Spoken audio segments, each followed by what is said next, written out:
Hello there you guys, welcome to one of my videos. Man United told to sack Bruno Fernandes as captain.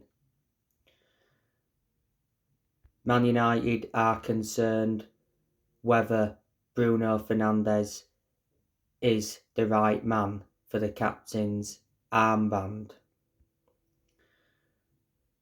Man United stars are irritated with Bruno Fernandes.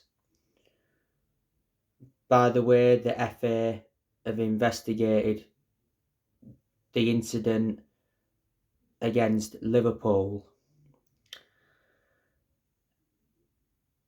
He doesn't require any punishment, but it was disgraceful what Bruno Fernandes did. Bruno Fernandes, of course, played on the left against Liverpool, predominantly plays as a number 10. Fernandes is a good player, and I've said he looks a far superior player without Ronaldo in the team. Because revert back to when Ronaldo was at United, we couldn't get the best out of Bruno Fernandes.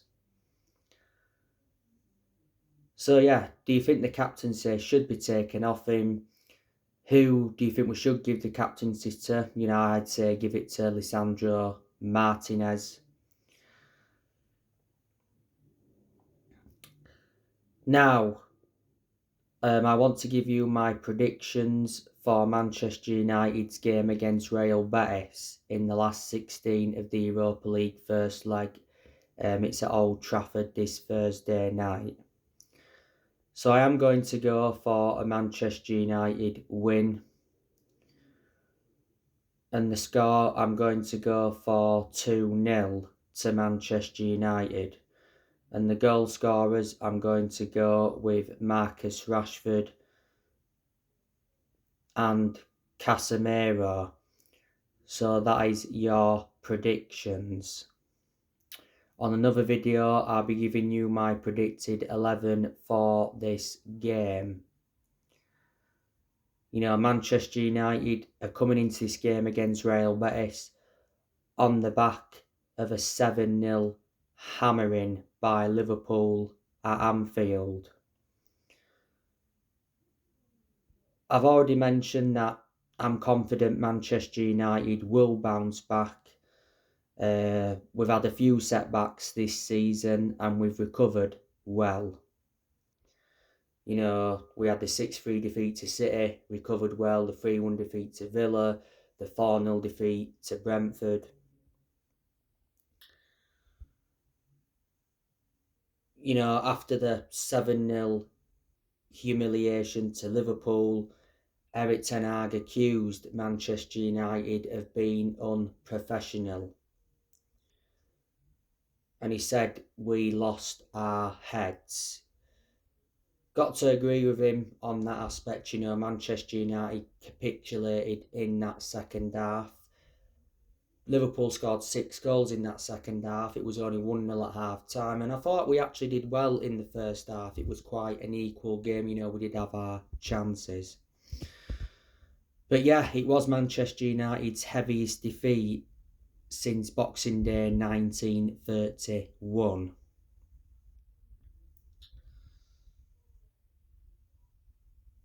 But I still back Erik ten Hag. I still believe he's the right manager for Manchester United. He has made progress this season. He's won the Carabao Cup. That was his first trophy as United manager. And it was our first trophy in 6 years. He's got us to the quarterfinals of the FA Cup, last 16 of the Europa League, and got us up to third in the league. If Ten Hag can get another trophy this season and get us a top 4 finish, I'll underline that and say that's a good first season as Man United manager. But our focus is now on the game on Thursday against Betis. We've got to try and erase that 7-0 thrashing by Liverpool from our memories. I know it's going to be hard to forget. Liverpool fans will certainly never forget it. That goes in the history books.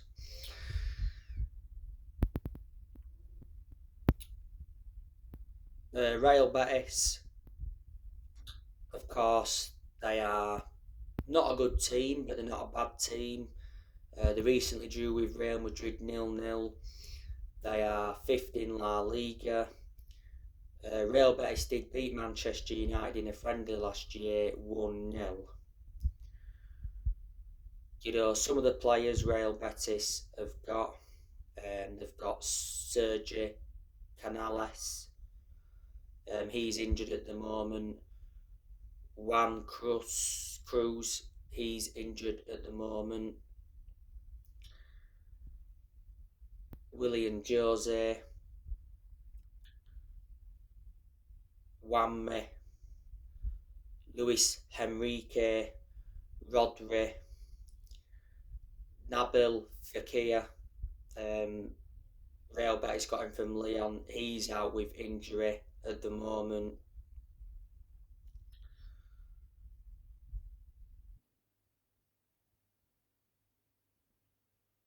Got Perez on loan from Leicester.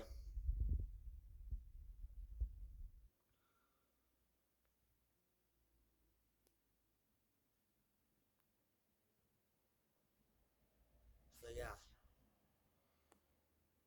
they are quite a few of the players Real Betis do have. The Real Betis manager is Manuel Pellegrini.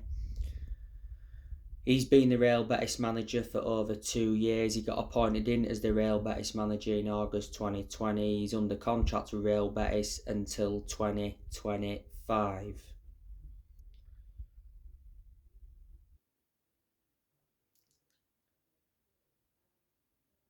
Don't forget Manuel Pellegrini has managed in the Premier League before. He managed Man City.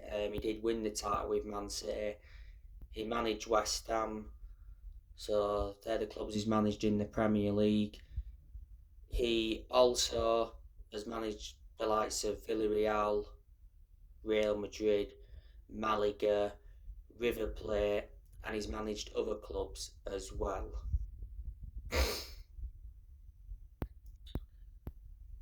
Manchester United progressed to the last 16 of the Europa League by obviously beating Barcelona in the round of 32. Man United did beat Barcelona 2-1 in that second leg. Manchester United had to come from behind. Of course, it was 2-2 in the first leg at the Nou Camp. It was 4-3 on aggregate. So we did very well to beat Barcelona because they are top of La Liga. But I do believe Man United have got a good chance of winning the Europa League. Don't get me wrong, there's still some very good teams in it. You've got Sporting Lisbon in it, Arsenal, Juventus, Roma in it as well. The last time Man United won the Europa League was back in 2017 under Jose Mourinho.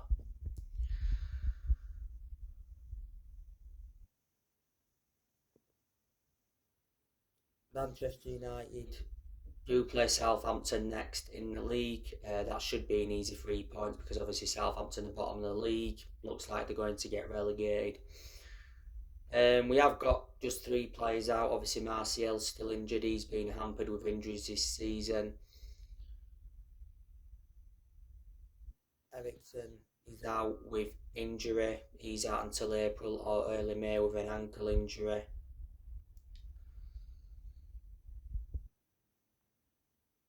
And obviously Van der Beek's out through a knee injury. He's out till the end of the season, but he's a squad player, doesn't start anywhere.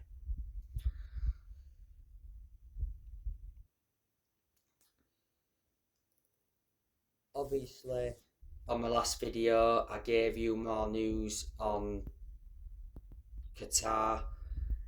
It's mentioned that Qatar are in pole position to buy Manchester United. That's according to RMC journalist Fabrice Hawkins. Sir Jim Ratcliffe has been interested in buying the club for quite some time. He's Britain's richest man. He's the chairman of Ineos. Saudi Arabians have been chartered by the club as well recently. The Glazers are demanding $6 billion for Manchester United.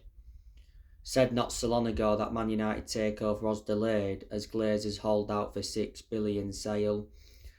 Said Man United bids were too low for the Glazers as Man United share prices collapsed. In November last year, the Glazers announced that the club was up for sale. And since then, we've had a lot of interest. The Glazers have owned Man United for 18 years. They purchased the club for around $790 million back in 2005. But the Glazers should be gone by the summer. United as well, we've got Mitchell van der Gaag and Steve McLaren, who of course Eric Ten Hag recommended in. You've got Benny McCarthy, David Harrison, John Murtaugh, Richard Arnold.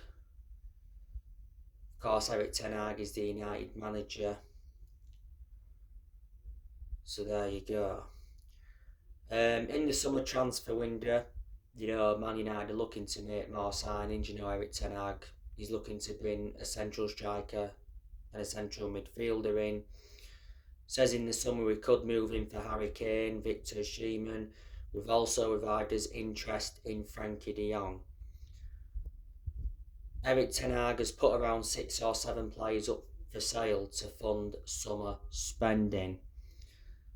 At least 6 players will depart Man United in the summer. In the summer I can see Maguire leaving, Tellez will go permanently, Baye will go permanently, Henderson will go permanently, Heaton will leave, and Wan-Bissaka could leave, Phil Jones will leave, Lindelof could even leave, because don't forget Eric Ten Hag blocked him from going out on loan.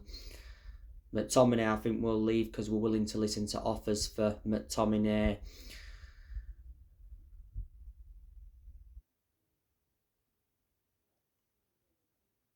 I think Martial will leave in the summer if we do get a striker.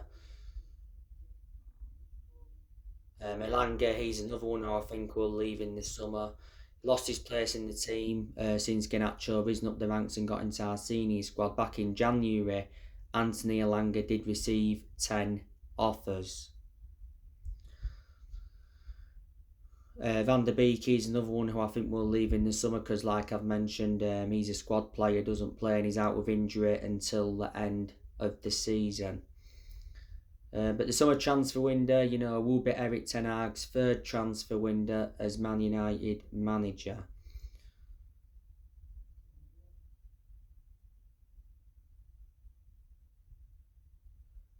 So far Ten Hag's enjoyed 2 transfer windows. He's brought players in. He's spent over 200 million so far as Man United manager. On the other side of things, he's got rid of a lot of players as well. So now guys, that's everything to update you with. Drop your comments, likes below on the channel if you do consider subscribe as always, and take care. God bless.